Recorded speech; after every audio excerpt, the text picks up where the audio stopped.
Welcome to Talking Pop Culture, and we've got a special top 5. We're going to go with our top 5 sports persons. Yes, we are talking sport in this one. We have Mark, like always. How are you? Good, guys. How you doing? Good, mate. Doing great. You're looking nice and slick in that fat flannel there.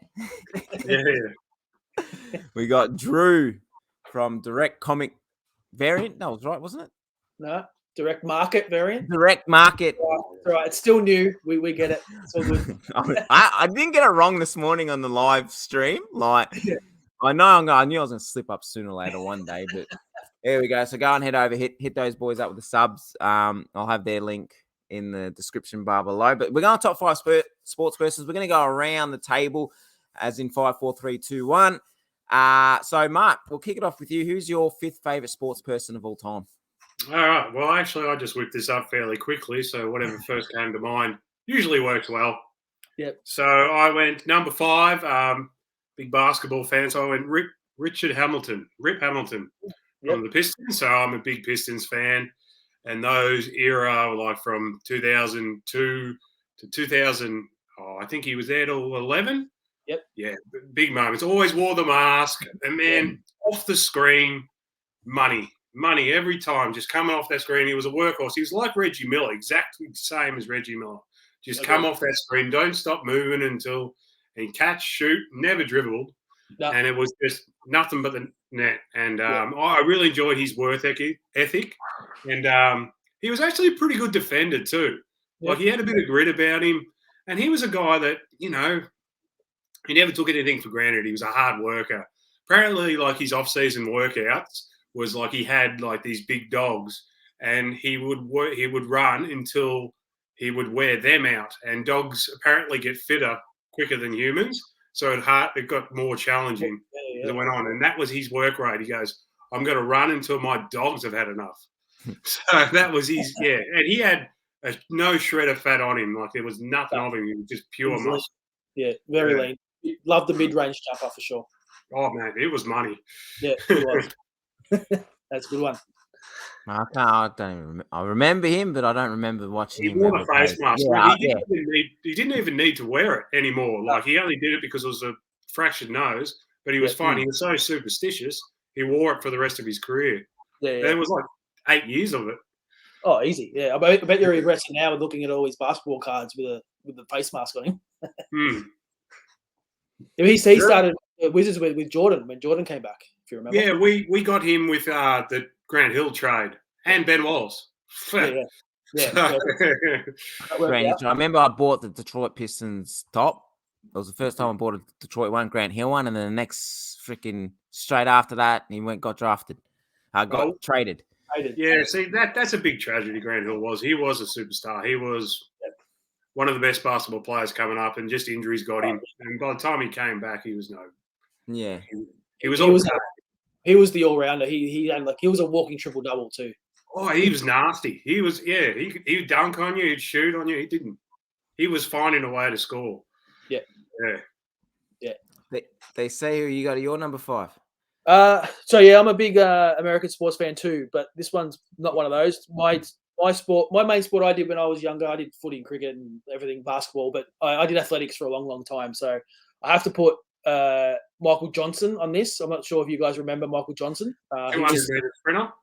Real quick with Michael Johnson, I got to hold what was the last Olympics he won a gold medal in? 2000. He had a gold-plated Nike shoot. Sprint. Yeah, Nike's got one. He's got the other one. And at one of my Rebel Sport conferences, when Nike came down to do the whole seminar, they passed around the shoe, and I got to touch his shoe. But anyway, that's exactly what I was going to say, because that was iconic. He was that confident of an athlete, and he wanted to do the 200, 400 double. No one had ever done that before. They changed the Olympic schedule for him to allow him to do that as well. And he ran in those gold spikes, Nike spikes, and he obviously smashed it. He broke the world record in 200 after that 400 in that Olympics. So he was my first real. He was the guy I looked up to as I was doing my sport. So you have your footy players that you love, but Michael Johnson was for me, definitely loved him, and he had that weird running style too. I don't remember. He's really upright, straight back, really weird, but he was fast. Used to run with it. Yeah, the chains on all the time too, didn't he? Yeah, gold chains. Yeah. He was And he's still beating these guys, man. Yeah, he was creaming them.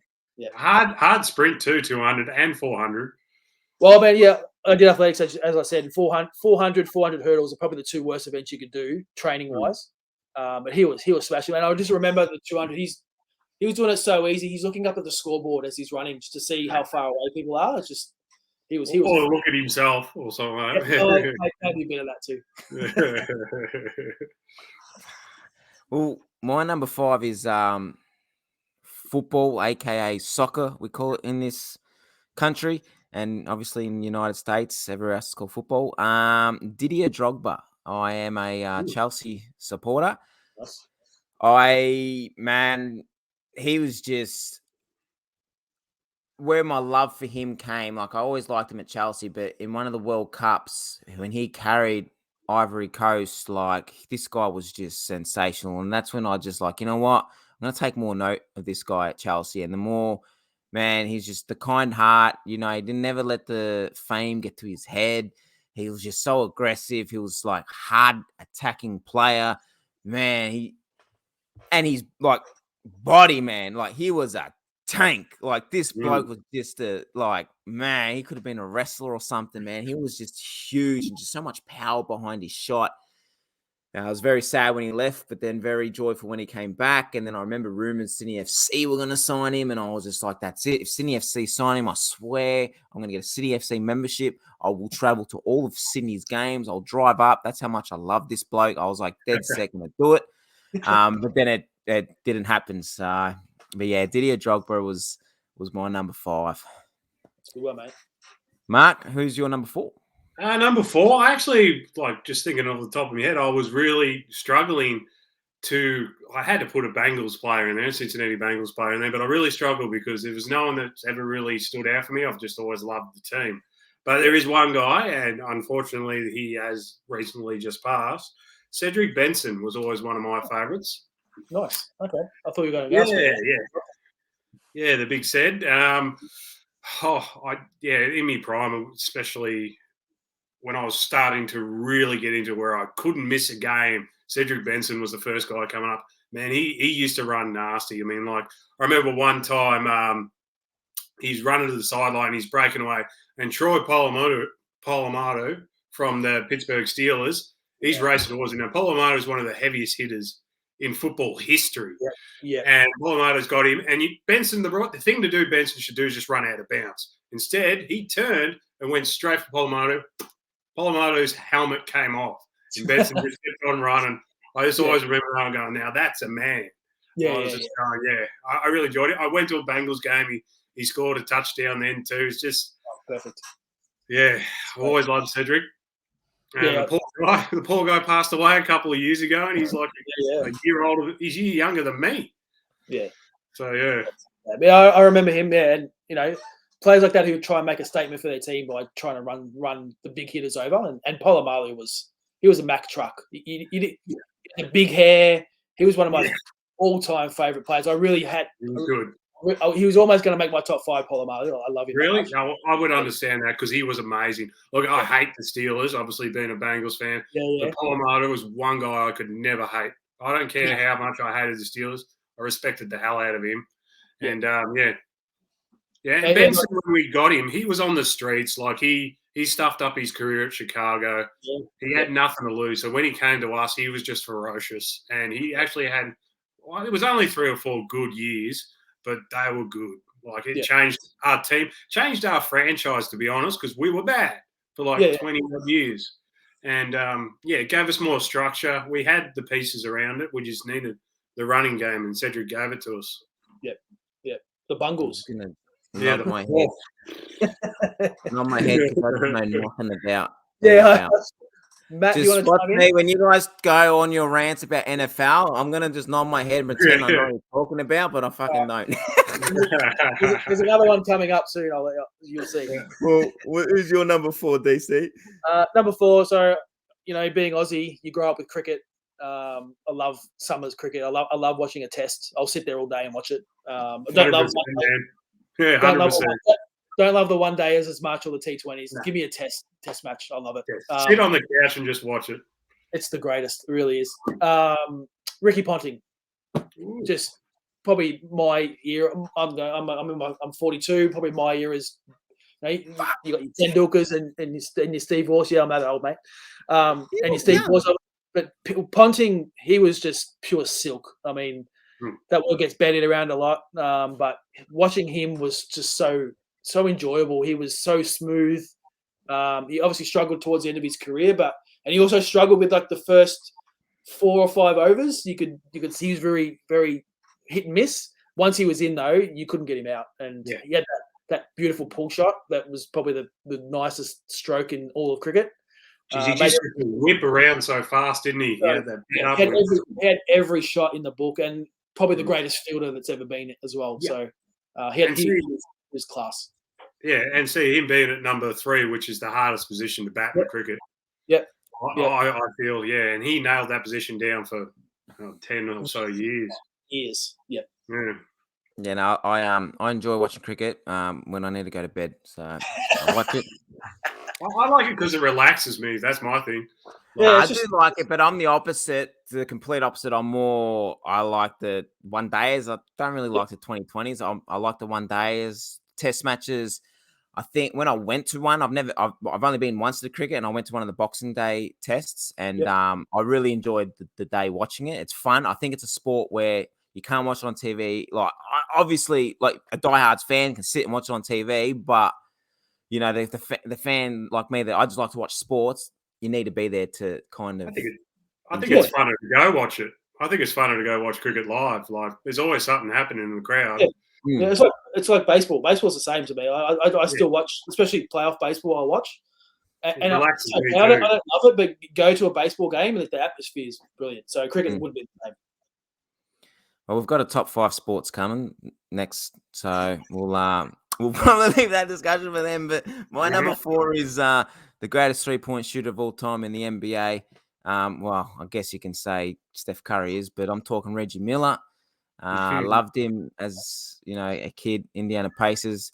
Used to follow them before I jumped ship and went to another team because another favorite sports person of mine plays for that team. But, I loved him. I remember wagging school for was it 2000 at the Pacers and Indiana played in the final? Yeah. Pacers I wagged the playoffs for that. Wagged school to watch all the playoff games for that one. But, Reggie Miller's my number 4, man. I'm spewing. There's just guys out there that just deserved to win a championship ring. And, it's shattering that he never got it. Charles Barkley never got a ring. And, there's a lot of players that I wish they were doing what they were doing now, and they could have got thrown into, just went to a super team just to win a ring. Like, what's his name, who just pushed Davis today, or was it the other day? Dwight Howard. Like, he just goes to Lakers and wins a ring. Like, I wish Reggie could have done something like that, but he wanted to be a one team player, so it was really good. He was a part of a fair few good teams. I don't remember Indiana, when Reggie was there, ever being bad. Like, they were always there in the Eastern Conference Final. The amount of times he made the Eastern Conference Final, it is sad. See, Charles Barkley at the end of his career, he went to the Rockets, kind of going ring chasing. But, what a big shame, Reggie. Yeah.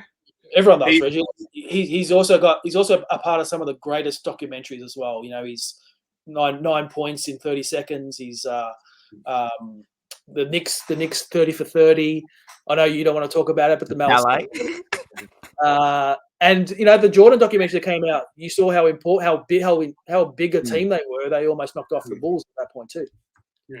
He's a big trash talker too, Reggie. Him and Gary, greatest of all time. I wish he was mic'd up, to be honest. Like, yes, for sure. There was nothing of him. So, but he wanted to get into a fight.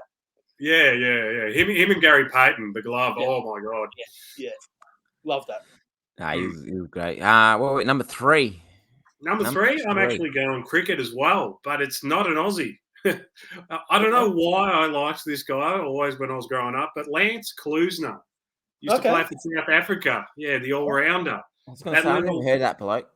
Yeah. Never heard him. Yeah, he's a South African player. Around 10 years. He didn't last that long. Like, he never blew you away if he's batting or bowling, but, geez, he could hit a ball. And that little, like, stutter step as he bowled and stuff like that, like, I remember mimicking that as my bowling action as well. So, yeah, I was a big Lance Klusener fan. The thing about him, I always said he had the heaviest bat in cricket. It seemed like a big chunk of wood, didn't it? Yeah. But he was a pretty big built fella as well. I do remember a World Cup. He hit like 5 sixes or something like that in like an over and a half, and they won him the game. And maybe probably best known for losing the World Cup. Oh yeah. 99 when he should have run for the single and he didn't. Yeah, he stayed down the other end. Yeah. Oh, him and Alan Donald. Yeah, that's a good one. Lance. I don't know why it was. I remember just always mimicking him. Like, I just watched him, and Lance Klusener's bowling. I used to always watch his spells. So yeah. Respect that one. They say it was your number 3. Number 3. So my NFL here, Matty. So give me 2 minutes. Not that. I'm a Dolphins fan, but it's not a Dolphins player. My favorite NFL player of all time is Charles Woodson. He was a defensive back for the Raiders and the Packers. Love that one. I love defensive players. Love them. That's why Polamalu almost made this list. But Charles Woodson, he could do everything. He was the ultimate shutdown corner. Moved to safety. Was defensive player of the year. Won his ring. Well known for the snow game with Brady and the forced fumble there, but they didn't allow it. Absolutely enjoyable player to watch. In the Super Bowl, I think he broke his arm just before halftime, so didn't finish the game out. But luckily they won. But he was so fun to watch, and he's a great guy too. Everyone loves him, and he's from University of Michigan, who I love as well. So that's always great. But yeah, Charles Woodson was a gun, absolute gun. Yeah, he stuck around for a while. Like, he had a pretty long career. Like, he was around a long time. He just looked after himself pretty well. Yeah. Started the Raiders, Packers, and then went back to the Raiders. Won the Heisman as well as a defensive player. So yeah. Was he like pick 3 or 4 or something like that as well? Yeah. Top 5 pick for sure. Yeah.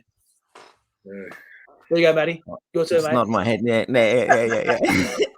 My number 3, who I put him in my top 5 because I did love him for many, many, many, many, many years.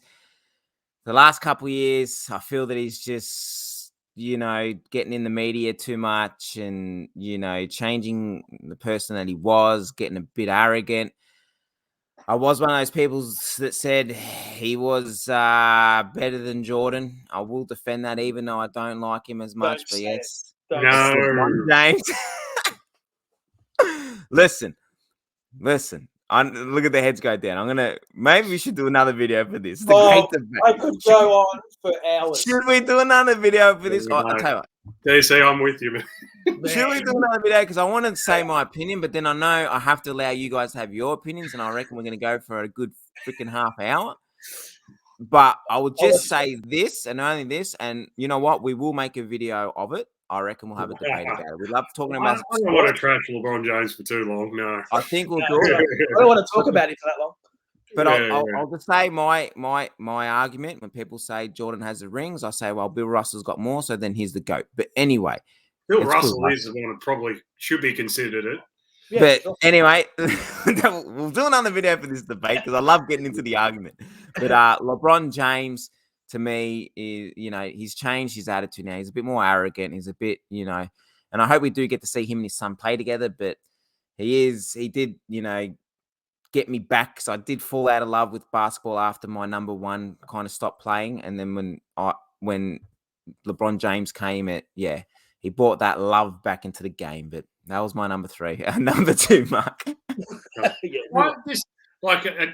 never really liked LeBron James ever, but I do have to respect he does have talent, and he has been a once-in-a-generation player, but I don't put him up there with Jordan. I mean, no one can touch Jordan. No. And I'm a Pistons fan. What's that? Sorry, man? I wouldn't put him in a top 10, but that's me. Yeah, probably me too. I want to do a video on this. I reckon we do a video on this. I reckon we do a video on it. For sure. I'm up for it. Yeah. Let's do a debate. Number 2, number 2, Mark, before we get number 2, an Aussie football player. So I'm a massive Collingwood supporter, have been since a kid, and go to majority of games. But it's going to be a player who retired, I reckon, 2010, maybe 9. Scotty Burns was always my favourite. yeah. Little nugget player, tough, honest. You know, you knew you were in a contest of him. So I always was one of my inspirations as a football player. Like, he never mouthed off, he never complained. He went out there, you knew what you were going to get out of him. I mean, like, he KO'd Jonathan Brown in the grand final in the first bounce. I mean, like, Jonathan Brown's twice his size. But it was quite amazing how strong Scotty Burns was for his size. Like, he had the shoulders out there, though. But, I remember one time Rashudo, who plays for the Crows, he came up and Rashudo had the ball and Scotty Burns went to tackle him. Rashudo had the palm in his chest. Scotty Burns wrapped him. Rashudo's pushing him. He couldn't shake off Scotty Burns. I'm going, man, that takes a tough dude. Yeah. I respect that. I love players like that, like him, like Dean Kemp, Simon Black. I love those little. They're really underrated, but every week they give you exactly what you need. Yeah, and if your only fans are the ones that sort of respect it. Correct. Yeah, like right now, like even going off is Jack Crisp for Collingwood. Like, no one really ever talks about him, but I tell you what, he is probably one of the most important Collingwood players at the moment. Yeah. So, yeah. Exactly. And I feel like I'm a Hawthorn supporter. I feel the same way like Blake Hardwick, who plays in the back pocket. Doesn't get beaten. Yeah. So, you're right. Only the fans of your team and you watch them every week would see that. But, I respect that. For sure. Just real quick, if you're from outside of Australia and you're watching this, just look up Australian Football League and watch our sport. Hard with the rules, but watch it. And then, because when I always say, I like football in Australia, everyone thinks it's rugby from overseas. Rugby. Don't try and understand it yet. Just watch. Just watch it. Right. See how much of a manly sport we have in America, in Australia, compared to you guys wearing helmets and that. Not to knock you off, but anyway. DC, who's your number 2? Footy as well. So, like I said, I'm a Hawthorn fan. 15 years ago, this would have been Gary Ayres in this position. That obviously shows how old I am. I used to love Gary Ayres. I love Gary Ayres. Most recently, obviously, we've had a really decent run with a lot of great players. My absolute favourite to watch is Cyril Rioli. Every week, I love it. A lot of fans. Fantastic. A lot of fans think he's overrated. Oh, he only had it 10 possessions. How could he be best on ground? It was everything else he did, the chasing, the tackling, the tap-ons. He tried to take a specky every week. He'd kick up some freak goals. Absolutely most enjoyable player I've ever had the pleasure of watching. When he retired, it was probably the most sad I've been out of all the retirees we've had, especially recently, because he retired earlier than what he should have. He still probably had 3 good years left in him, but his indigenous culture and all that called him back home. So you've got to respect that. But man, I loved watching him play football. It was so enjoyable. I definitely respect that too. Like, I loved Cyril. Like, 2 of my best mates are mad Hawthorn supporters, so a few times I used to go to games with them, and I actually, I'm one of the very few at the time when they were dominant. I loved watching the Hawks. I just loved watching it. And Cyril, like those little things, they never show up on the stat sheets or anything like that. It's even the fact of, even if he didn't catch him, if you had the ball in the back line, you knew Cyril was around. And that would make you panic and make the wrong decision. And that you cannot coach. You cannot just pick up. I mean, like, that is just, like, you don't really get it, really, to be honest. And Cyril was the best I've ever seen at it. So, I like that. Loved him. Well, I'm going to keep the trend going because I've got an AFL player at number 2 as well. How is that? North Melbourne supporter. I was lucky, I went to 96, 99 grand finals. So I was lucky at that age of 96, I would have been 10, 99 would have been 13. So I was at that good age to see my team win a flag, even though we're going to be dead last for the next 4 years. But I'm happy.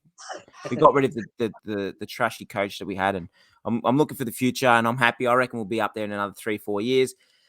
But everyone, a lot of North Melbourne supporters will say Wayne Carey was their favourite or Mickey Martin or Allison, but man, mine is the true shin boner of them all, mate. Glenn Archer. He was just good. He was, I think he won the Norm Smith. Was it 96 or 99? Might have been the 99. No, Shannon Grant, I think, won in 99. So he would have won it in 96. Yeah, because Shannon Grant won it one year. Did he win it a lot in 98? I don't know. Can't remember off the top of my head. But yeah, Glenn Archer, man, he was just the hardest. Like, he was just a nut job and just man, if you were a forward and you were going for that grab, you were worried if he was bloody coming at you, man. You would worry. And, you know, I loved him. He was just such an aggressive player, but yet, like, I met him many times as a kid. I was always lining up for him. And, man, he was just nicest, sweetest bloke. Yeah, I don't know if he's on the board. I know he helps out with the club and that, but he's just, you know, I would love for him to be a coach or maybe a defensive coach or something. But, man, Glenn Archer, you know, those years I was very spoiled as a kid. You know, we had a very, very good team. I love hearing the debate and arguments when people say, oh, how many premierships cups you've North Melbourne won? I always sit them back with, well, who has the only cup that is made with gold? Yeah, that's North true. Melbourne. Thank you very much. So you can wait another 150 years for that one, all right? So, yeah, Glenn Archer, I absolutely love him. I would love to see him. I did love Carey. Like, I remember Carey played a game at Maribyrnong, and everyone went down to go watch him play. I went there, and the poor bloke pulled his hammy in 10 minutes. Could have went home, and this is how much the guy's changed. He could have went home, but he sat on the bench. This was in the first quarter. He sat on the bench for the remaining of the game. For 3 quarters, signing autographs. So, good work. Man, he was such a nice. I know the shit that happened. I don't want to get into it, but he was such a nice bloke. But Glenn Archer, my second favorite all time. He was very undersized too, Glenn Archer. For it, he made up for it. He made up for it for heart. So yeah, definitely the first guy you'd run out on the footy field with. If you were a teammate of his, you would have hit him. He would have made you feel like 7 feet tall. You knew he had your back every time. Well, I remember watching, mate, the most anticipated game was when Kerry was playing Adelaide. That game, mate, Archer was just straight up. He stood up for his mate. You know what I mean? Like, and then it was good. It was good. Mark, who you got at number 1, mate? Who's your favourite sports person of all time? Well, this is definitely no surprise for me because I've talked about him a few times on several shows. But a big Pistons fan. My heart and soul, my favourite. Most inspiration of all time is Ben Wallace. So, I don't know much more what I can say about him. I've just always loved the dude, and like he was in the same group as like Glenn Archer. He was undersized, not much skill on him, but he just worked hard. Just goes, "You're not going to beat me," or something like that, and just. It's hard to describe. Like, I just loved watching him play. His intensity. Always never gave up on a play, and he was a guy that was never supposed to be there. But when he got his chance, he never let go, and he worked his butt off. And it was just fun watching him aggressive, and the crowd loved him. Like Detroit embraced him big time, and so he just brought in. I couldn't wait to get home and play NBA on the Xbox or PlayStation and go the big throw. And just dunk on people. So, he was always awesome. And as I've said on Simon's show, I've got to see him live. I've got the signed jersey. Oh, mate. Yeah. I cannot speak highly of him ever because he's always been my guy. Anybody that's ever known me, Ben Wallace was everything I took inspiration out of, or if I ever felt down or something like that, I would either wear that jersey that he signed or, sort of thing, and it would always lift my spirits. So, Ben Wallace for me. Love that. Has there ever been a player more suited to a city than Ben Wallace in Detroit? Hard working, yeah. Yeah, 100%. And was he undrafted? He was an undrafted rookie. He was undrafted, He won like three or four defensive player of the years and all-stars. And he was a guy that barely averaged over 10 points a game. He didn't need it. But he led the league in steals a couple of times, always led rebounds. I think 8 years rebounds. Blocks he led for like 4 or 5 years as well. So he's just. And best hair in NBA, for sure. Best hair in NBA. Only away games. He always used to braid them in away games. So it was home games he wore the fro. Love it. Love that. I'm going NBA too for my number 1. People who know me, will know this is pretty simple. Scottie Pippen. All-time favorite player ever, Scottie Pippen. He had a couple of incidents where he probably cracked the sads a bit, but he absolutely had the love being number 2.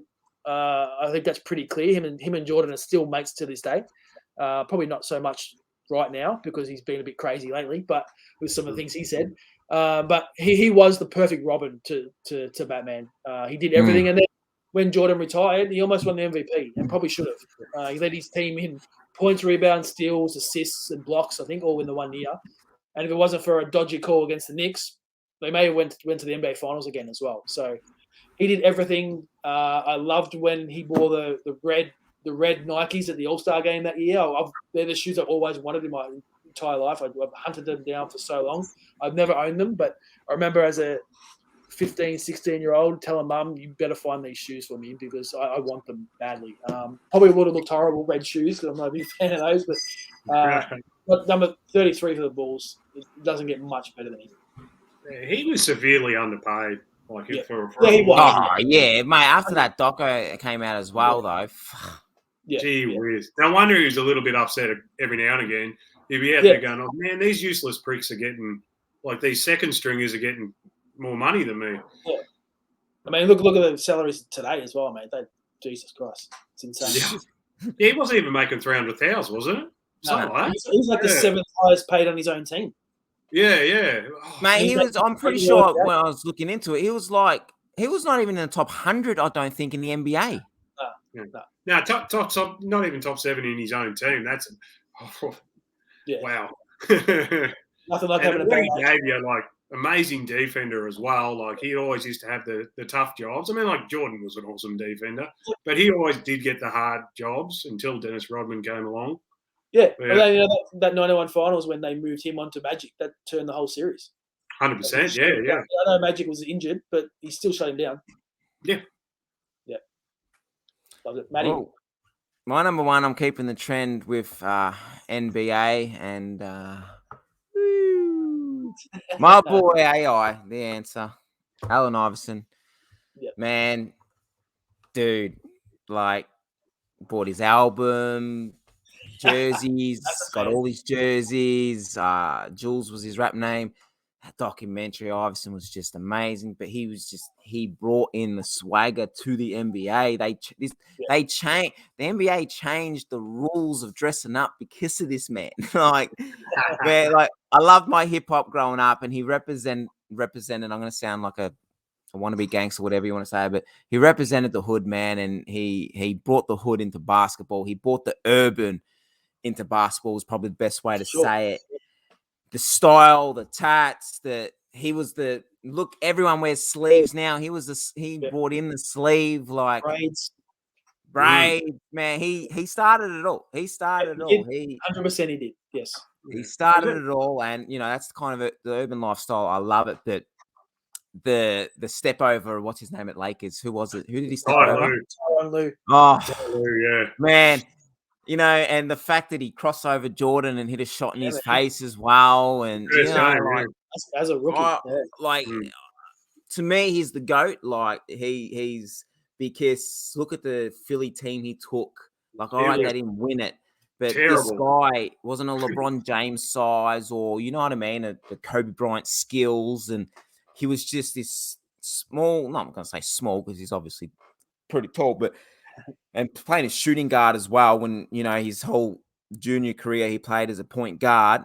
Man, I just loved him, man. He knew how to work the court. He knew how to make the plays. He just knew it. He just was a great reader of the game as well, man.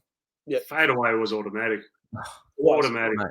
And you mentioned his size, but he lived in the paint. He could get to the rim whenever he wanted and could finish any way he wanted. Yep. Yeah. Nah, he was I always say man, I get annoyed because I always say he's the best, rate him bigger than Jordan, LeBron, and all that stuff. And then people go, now you're smoking the pipe, mate. You wish, but it's not too bad though. I mean, he was a scoring champion for many years. Well, just to say, like, if I wish you It's say not that that like he was a tough, point guard, because then you could put him in the conversation of him being the best point guard, but you can't say he's a shooting guard, and they Philly put up a post today of him at the game, and people are best shooting guard of all time. It's like, you do remember Jordan was a shooting guard, yeah, like, Yeah.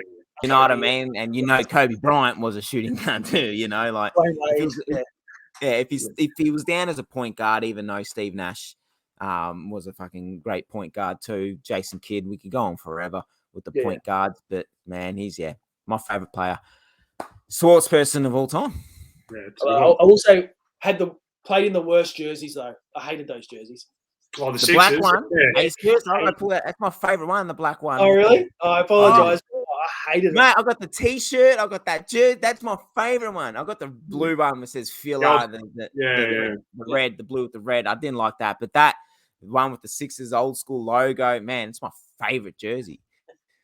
That's what. The only thing I miss about working at I won't say the name of it. I've said it at a sports store. Was like I used to get good discounts on the jerseys, and man, I had hundreds of NBA jerseys. I've still got them. Just got to go pick them up from my mum's house. But there you have it, guys. There's our top 5 favorite sports persons. Let us know in the comment section below if you watched all the way through this video. Let us know in the comment section who your favorite are. If you haven't done so, hit the subscribe button. DC, where can they find you and hit the subscribe button at? Let them know. Direct market variant. There you go. Variants. Yep. They had a cool interview last night with Jamie. What was his last name again? Jamie Johnson. Really good. Really enjoyed that. So go check them out, guys. Hoping you're all sports fans watching this. If not, get into it. But we'll see you soon. We've got more top 5s coming. Catch you all later. Cheers.